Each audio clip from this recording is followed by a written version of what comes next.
What makes a war cold? Strap in for a 60-second deep dive into the icy tensions of the Cold War. Imagine a world where two superpowers, armed to the teeth with nuclear weapons, stare each other down, but never throw a punch. That's the essence of the Cold War. Beginning just after World War II, the United States and the Soviet Union engaged in a high-stakes game of chess, without the direct clash of armies. Instead, their battles were fought in the shadows and through others. Proxy wars like those in Korea and Vietnam took center stage, where each side supported opposing factions. And back home, the air was thick with espionage as spies slipped through iron curtains and ideological divides. But why no direct war? Simple, the terrifying doctrine of mutually assured destruction.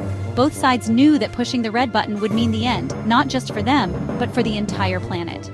So they contended with economic sanctions, technological races to space, and a constant war of words and ideologies.